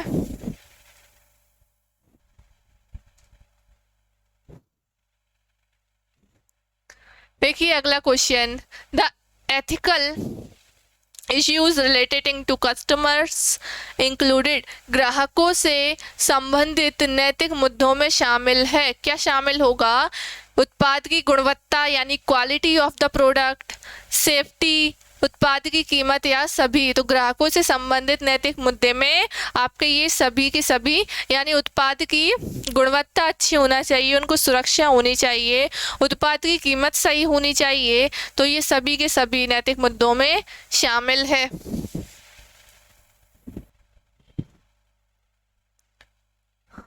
देखिए अगला क्वेश्चन, कर्मचारियों के प्रदर्शन को कंपनी के निर्धारित लक्ष्यों के अनुरूप करना, मूल्यांकन करना कहलाता है। क्या कहलाएगा? मूल्यांकन प्रबंध या सेवा से अलग प्रशिक्षण या प्रबंधन पद सोपान क्रम, प्रबंधन पद सोपान क्रम और या फिर प्रदर्शन प्रबंध। तो क्या कहलाता है? आपका परफॉर्मेंस मैनेजमेंट।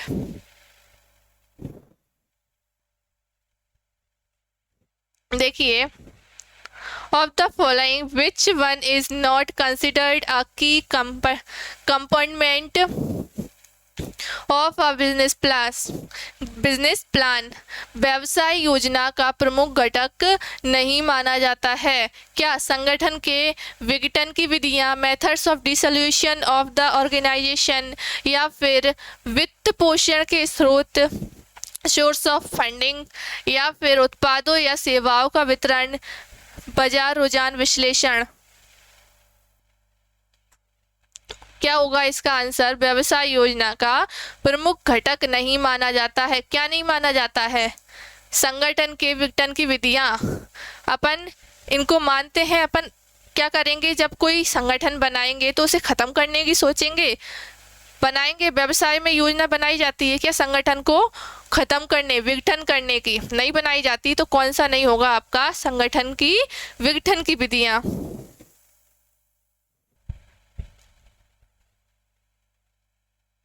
अगला क्वेश्चन है, the sequence of a typical manufacturing supply chain इस एक पारंपरिक उत्पादन आपूर्ति श्रृंखला क्रम है। ये हमें क्रम दिया हुआ है, हमें बताना है उत्पादन की आपूर्ति श्रृंखला का क्रम। देखें क्या होगा, पहला सप्लायर, स्टोरेज, फिर मैन्युफैक्चरिंग, फिर स्टोरेज, डिस्ट्रीब्यूटर, रिटेलर, यही आपका सही होगा। पहले आपका सप्लायर आएगा, आपूर्तिकर्ता, फिर आप भंडारण, फिर उसका उत्पादन मैन्युफैक्चरिंग होगी, फिर भंडारण होगा, फिर डिस्ट्रीब्यूटर वितरक इसे हम बोलें, रिटेलर, फिर उसके बाद आता है आपका customer.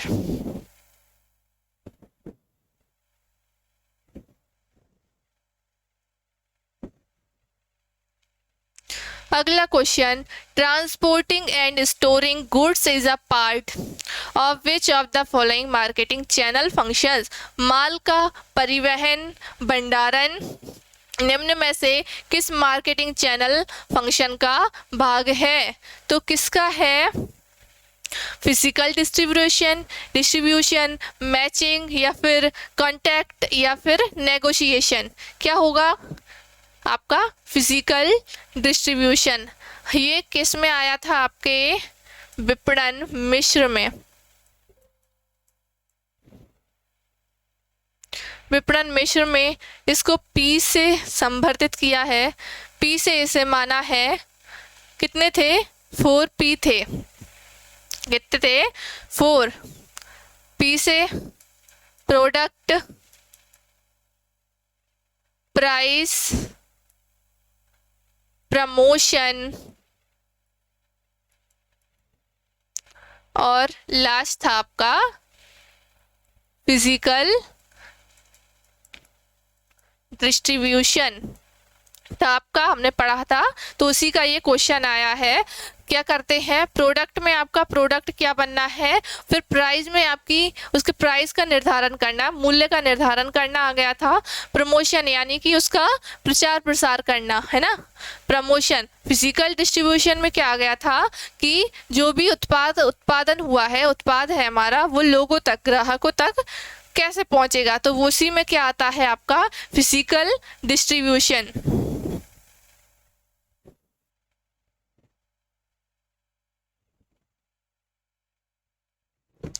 Collections of activities used to sell product to directly to end user for non-business use is classified as गैर व्यावसायिक उपयोग गैर व्यावसायिक उपयोग के लिए अंतिम उपयोक्ता को सीधे उत्पाद बेचने के लिए प्रयुक्त गतिविधियों का संकलन कहलाता है। यानी कि जो सबसे अंतिम कौन होता है? वो उपभोक्ता होता है। उसे सामान कौन बेचता है, इसमें पूछा गया है। थोक बिक्री, या इंटर मॉडलिंग, या फिर रिटेलिंग, या वितरण प्रशासन। क्या करता है? रिटेलिंग। क्या आएगा? रिटेलिंग कहलाता है।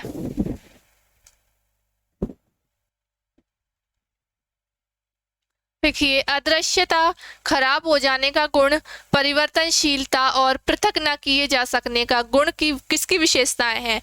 मतलब जो दिखती नहीं है और ना खराब हो जाने का गुण है, खराब नहीं होगी वो, परिवर्तनशील नहीं होगी, ना पृथक किए जा सकने का गुण, किसकी विशेषताएं है? उत्पादों की, वस्तुओं की, या सेवाओं की, या दोनों की?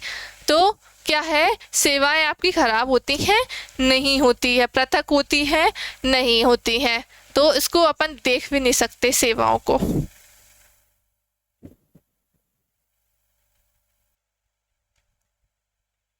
देखिए, the objective in corporate governance are, corporate अभिशासन के उद्देश्य हैं। क्या है?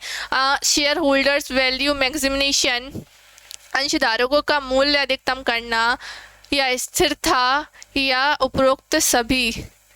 इसका आंसर दोनों ही होगा, स्थिरता और अंशधारकों का मूल्य अधिकतम करना।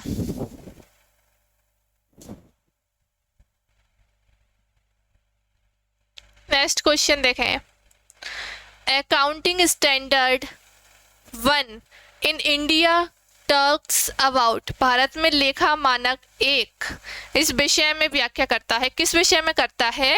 AS1 किस विषय में करता है? कैश फ्लो स्टेटमेंट, नकदी प्रवाह वितरण, या फिर लेखांकन नीतियों का प्रकटीकरण, डिस्क्लोजर ऑफ अकाउंटिंग पॉलिसीज, या फिर मूल्यह्रास की लेखा, डेप्रिसिएशन अकाउंटिंग, या फिर सूची मूल्यांकन, इन्वेंट्री वैल्यूएशन। क्या होगा? AS1 किस विषय की व्याख्या करता है? लेखांकन नीतियों का प्रकटीकरण।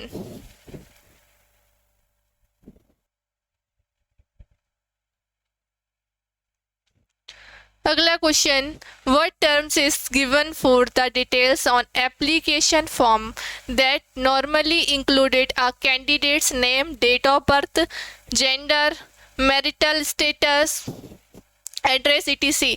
जो आवेदन पत्र होता है, आवेदन पत्र पर विवरण के लिए शब्द दिया जाता है। एक शब्द बताना है आपको, शब्द दिया जाता है जिसमें क्या पूछा जाता है? उम्मीदवार का नाम, जन्म तिथि, लिंग, वैवाहिक स्थिति, पता आदि इनमें शामिल होता है। तो वो कौन सा शब्द है? व्यक्तिगत विषय वस्तु, कार्य अनुभव, व्यक्तिगत जानकारी या संदर्भ जांच। तो जब हम भरते हैं तो हमने पर्सनल इंफॉर्मेशन, व्यक्तिगत जानकारी, कोई फॉर्म हम भरते हैं तो व्यक्तिगत जानकारी लिखा होता है, इसमें हम अपना नाम भरते हैं, जन्म तिथि, मैरिटल स्टेटस, ये सब उसमें डालते हैं। तो वो क्या होता है? आपकी पर्सनल इंफॉर्मेशन।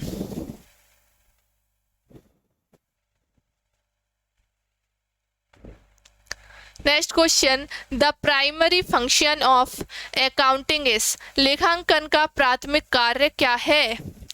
क्या होता है लेखांकन का प्राथमिक कार्य? आर्थिक आंकड़ों पर कब्जा, कैप्चर इकोनॉमिक डेटा, या फिर वित्तीय लेन देन से संबंधित, रिलेटेड टू फाइनेंशियल ट्रांजैक्शंस, या फिर कार्यवाही के लिए जानकारी प्रदान करना, प्रोवाइड इंफॉर्मेशन फॉर एक्शन, या फिर गैर आर्थिक लक्ष्यों को पूरा करना।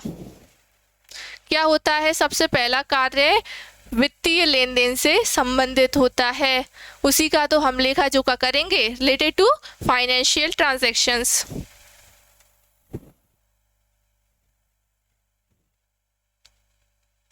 देखिए अगला, contingent liabilities appear in the, जो आकस्मिक देयताएं होती हैं, आकस्मिक देयताएं लायबिलिटीज हैं, वो कहाँ दिखाई देती हैं? बैलेंस शीट में, या फिर अध्यक्ष की रिपोर्ट में, या शेयर धारकों के नोटिस में, या फिर notes on accounts to balance sheet, तुलन पत्र के लिए लेखा पर नोट्स। तो किस में दिखती हैं वो?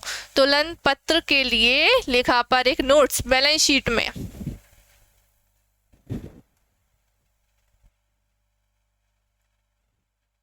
देखिए अगला क्वेश्चन है आपका, the decision function of financial management can be broken down into the, प्रबंधन का निर्णय प्रकार निर्णयों में खंडित किया जा सकता है। तो इनका जो निर्णय प्रकार है, जो कार्य है, वो खंडित करना है। तो क्या आएगा? पहले केवल वित्तीय और निवेश, या फिर निवेश, वित्तीय और परिसंपत्ति प्रबंधन, या केवल वित्तीय और लाभांश, या केवल पूंजी बजट, नकदी प्रबंधन और ऋण प्रबंध। क्या आएगा? हम खंडित कैसे करेंगे इसको? सबसे पहले निवेश में, इन्वेस्ट में, फिर वित्तीय में, फाइनेंशियल में, फिर आपका आ जाएगा परिसंपत्ति मैनेजमेंट।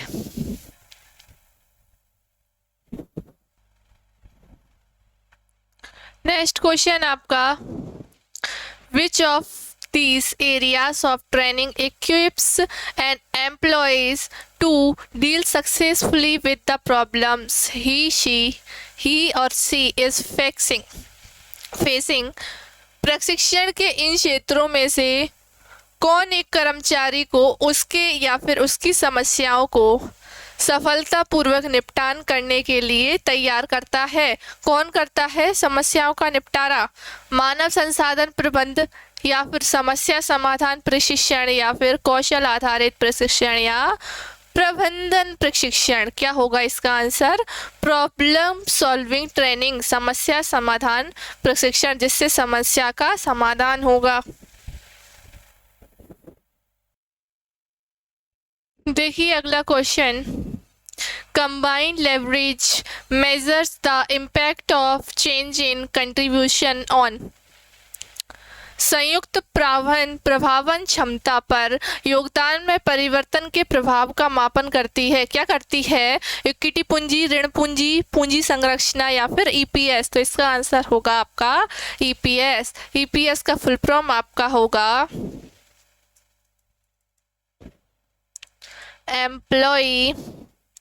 एम्प्लॉय पेंशन स्कीम, है ना। एम्प्लॉय पेंशन स्कीम इसका आंसर होगा। तो संयुक्त प्रभावन क्षमता पर योगदान में परिवर्तन के प्रभाव का मापन कौन करती है? ईपीएस।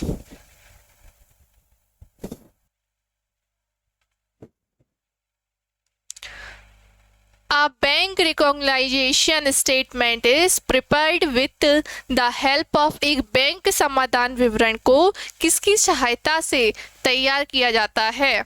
बैंक रोकड़ बही के बैंक कॉलम और बैंक विवरण के द्वारा, या फिर रोकड़ बही और बैंक विवरण के नकदी कॉलम द्वारा, या रोकड़ बही के नकदी कॉलम और रोकड़ बही के बैंक कॉलम और रोकड़ बही के bank column, cash column of the cash book and bank column of the cash book.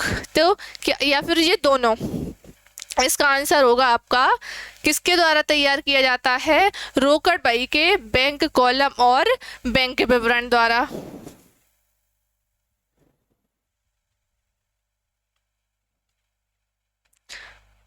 People perform better in their jobs when they are given supportive feedback and his comes under। लोग अपने कार्य में बेहतर प्रदर्शन करते हैं जब उन्हें सहायक प्रक्रिया दी जाती है। और वे किसके अंतर्गत आते हैं? तो वे किसके अंतर्गत आते हैं? उपलब्धि की आवश्यकता, शक्ति की आवश्यकता, या फिर संबंधन की आवश्यकता, या उपरोक्त में से कोई नहीं। तो इसका आंसर आएगा आपका संबंधन की आवश्यकता, need for affiliation.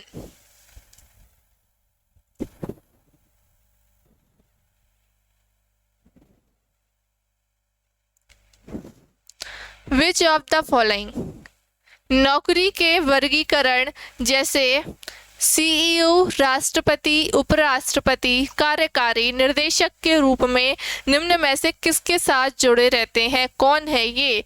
Top managers, या फिर मिडिल या लो लेवल के, या फिर सुपरवाइजर्स। तो ये सबसे ऊपर सीईओ तो हमने पता है कि वो उच्च प्रबंधक होता है। तो अब उसमें राष्ट्रपति, उपराष्ट्रपति, ये सब क्या है? उच्च पद पर, ऊंचे पर।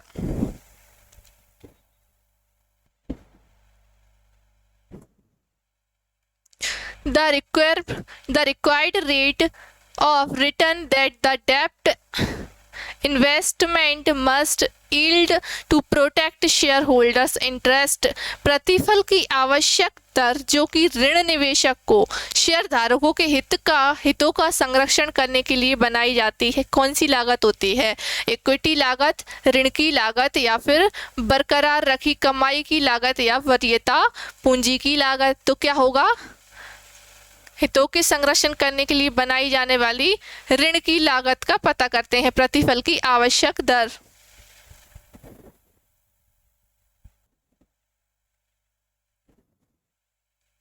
Next question, help managers develop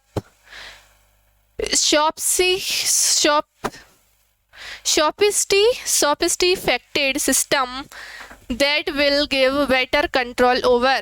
प्रबंधकों की परिष्कृत प्रणालियां विकसित करने में मदद करता है जिससे सूचना पर बेहतर नियंत्रण मिलेगा। क्या होगा? किससे अच्छा बेहतर नियंत्रण मिलता है?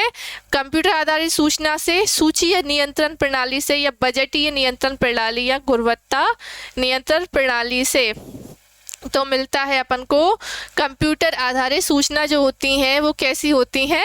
बेहतर सूचना देती हैं, हमें बेहतर इंफॉर्मेशन देती हैं।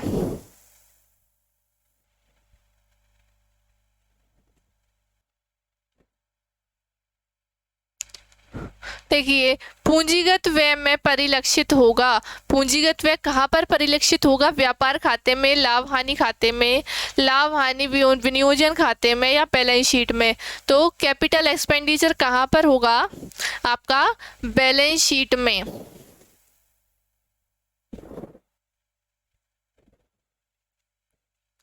Who introduced the formula for determining optimum span of control? नियंत्रण विस्तृति को निर्धारित करने का सूत्र किसने प्रस्तुत किया है? बार्टल और मार्टिन ने, हिक और गुलेट ने, या ग्रेगन्यास या फिर नॉर्मन हॉर्टन ने? तो ये किया था आपके ग्रेगन्यास ने।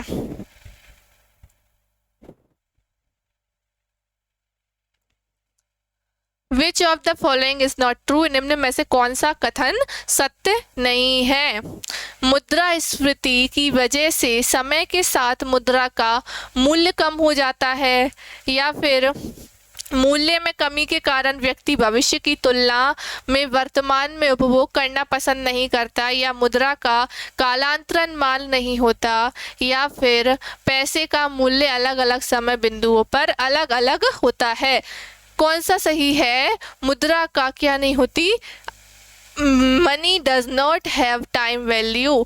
मुद्रा का कालांतरण, टाइम वैल्यू इसकी नहीं होती।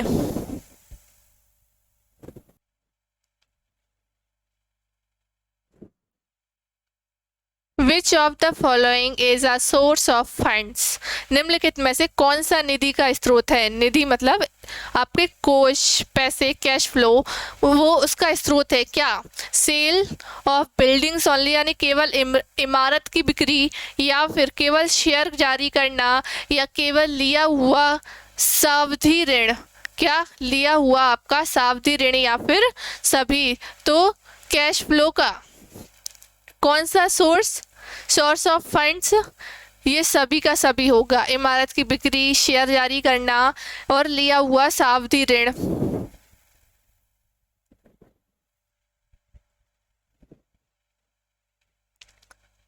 A unique symbol that is part of a brand is referred to as?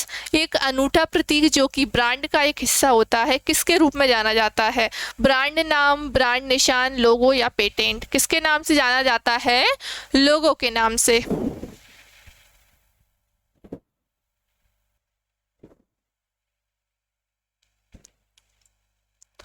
refers to the expected result of a given future period in numerical terms। संख्यात्मक पदों में दी गई भविष्य अवधि में के अपेक्षित परिणामों को संदर्भित करते हैं। कौन? परियोजनाएं, बजट या कार्यक्रम या कार्यविधियां क्या करती है? बजट जो होता है संख्यात्मक पदों में की गई भविष्य अवधि के अपेक्षित परिणामों को संदर्भित करते हैं।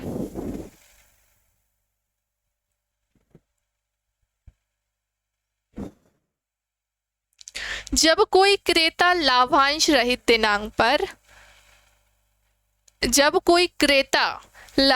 रहित दिनांक पर किसी विक्रेता से शेयर खरीदता है तो कौन लाभांश प्राप्त करेगा? है ना, कौन लाभ प्राप्त करेगा बताना है। तो क्रेता, दलाल, या क्रेता और दलाल दोनों, या फिर विक्रेता? तो लाभ कौन प्राप्त करेगा? सेलर। कौन?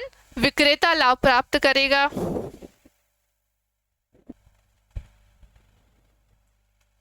अगला क्वेश्चन है, in which of this individual evaluation methods is the evaluator asked to describe the strong and weak aspect of an employee's behaviour? इनमें से व्यक्तिगत मूल्यांकन विधियों में से किस में मूल्यांकनकर्ता को कर्मचारी के व्यवहार के प्रबल और कमजोर पहलुओं को वर्णन करने के लिए कहा जाता है?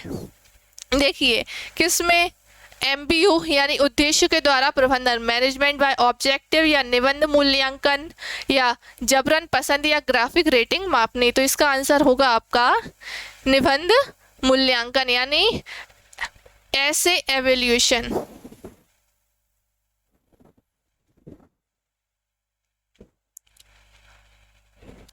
Fill the blanks person tends to be objective, analytic and impersonal in decision and judgments, खालिस्तान व्यक्ति फैसले और निर्णय लेने में वस्तुनिष्ठ, विश्लेषणात्मक और अव्यक्तित्व हो जाता है। कैसा? सेंसिंग संवेदनशील, सहज भोज या चिंतनशील या भावनात्मक। कैसा हो जाता है? चिंतनशील, thinking.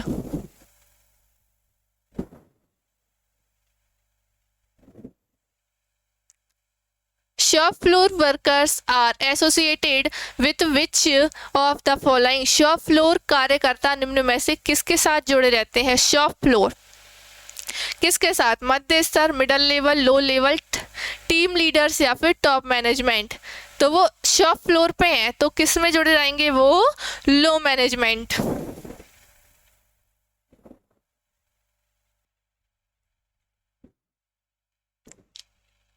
Which of the following is not a source of working capital. निम्नलिखित में से कौन कार्यशील पूंजी का स्रोत नहीं है? कॉमर्शियल पेपर, बैंक ओवरड्राफ्ट या फिर बिलों की भुनाई, डिस्काउंटिंग ऑफ बिल्स या फिर अनसिक्योर्ड टर्म्स लोन्स। क्या होगा इसका आंसर होगा कौन नहीं है कार्यशील पूंजी का स्रोत? सोर्स असुरक्षित आवधिक ऋण।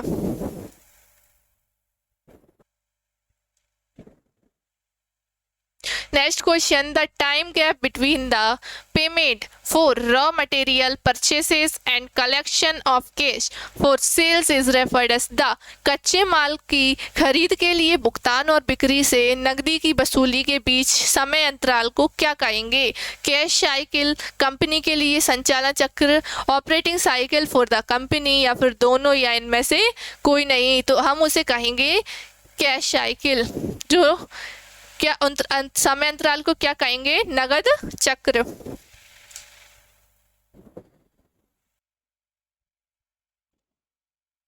Next question, which of the following function in an organisation and change the skill and capabilities of employees.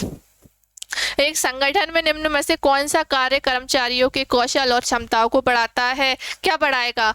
स्थानांतरण, प्रशिक्षण, प्रवेशन या विकास। क्या प्रशिक्षण उनको क्या करता है? उनमें कौशल और क्षमताओं को बढ़ाता है।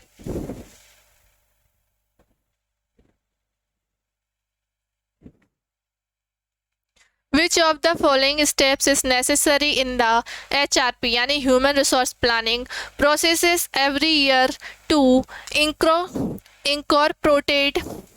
incorporate changes in it to make it more useful। HRP मानव संसाधन योजना प्रक्रिया में प्रत्येक वर्ष निम्न में से कौन से चरण आवश्यक हैं जो उसमें परिवर्तन को शामिल कर उसे अधिक उपयोगी बताते हैं? अलग धन की स्थापना या प्रशिक्षण या व्यापार में लक्ष्यों की सुनिश्चित करना या प्रक्रिया की समीक्षा करना। तो रिव्यूइंग प्रोसेस वो ये क्या करते हैं? उपयोगी बनाते हैं।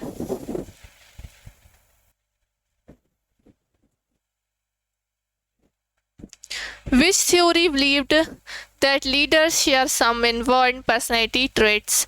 कौन से सिद्धांत में माना जाता है कि नेताओं में कुछ सहज अंतर्जात यानी कि जन्म से व्यक्तित्व लक्षण होते हैं? ट्रीट थ्योरी ऑफ लीडरशिप, नेतृत्व का विशेषक सिद्धांत, नेतृत्व का व्यवहार सिद्धांत, बिहेवियरल थ्योरी ऑफ लीडरशिप या फिर नेतृत्व का स्थितिजन्य सिद्धांत, सिचुएशनल थ्योरी ऑफ लीडरशिप या नॉन ऑफ द अबव। इनमें से कोई नहीं। तो क्या करता है? बताता है नेतृत्व का विशेषज्ञ सिद्धांत। नेक्स्ट क्वेश्चन देखें, the practices and policies governments refers to. सरकार की नीतियां और कार्य से संदर्भित करते हैं। क्या करती हैं? सरकार की नीतियां और कार्य किसे संदर्भित करेंगे? आर्थिक पर्यावरण, भौतिक पर्यावरण, विपणन पर्यावरण या फिर सांस्कृतिक वातावरण। किसे करेंगे? आर्थिक पर्यावरण को संदर्भित करेंगी। लास्ट आपका आज का question, which of the following is used to measure and correct activities for subordinates to ensure that events conform to plans. निम्न में से किसका उपयोग अधीनस्थों की गतिविधियों को मापने और सही करने के लिए किया जाता है, जिससे ये सुनिश्चित हो सके कि कार्यक्रम योजनाओं के अनुरूप है। नियंत्रण, प्रभावशीलता या आयोजन या योजना। तो किस में देखा जाता है? नियंत्रण में कार्य द्वारा देखा जाता है कि वो कार्य अपनी योजनाओं के अनुसार हुआ है या फिर नहीं। अगर आपको वीडियो पसंद आई हो तो लाइक कीजिए, चैनल को सब्सक्राइब कीजिए और इसकी पीडीएफ आपको हमारे टेलीग्राम चैनल पर मिलेगी। ये बहुत ही इम्पोर्टेंट क्वेश्चंस मैंने आपको पेपर की नज़र से आपको ये बहुत ही इम्पोर्टेंट क्वेश्चंस हैं। अगर आपको और क्वेश्चंस चाहिए तो आप कमेंट कीजिए। मिलते हैं हम अगली क्लास में, जब तक के लिए पढ़ते रहिए। Thank you.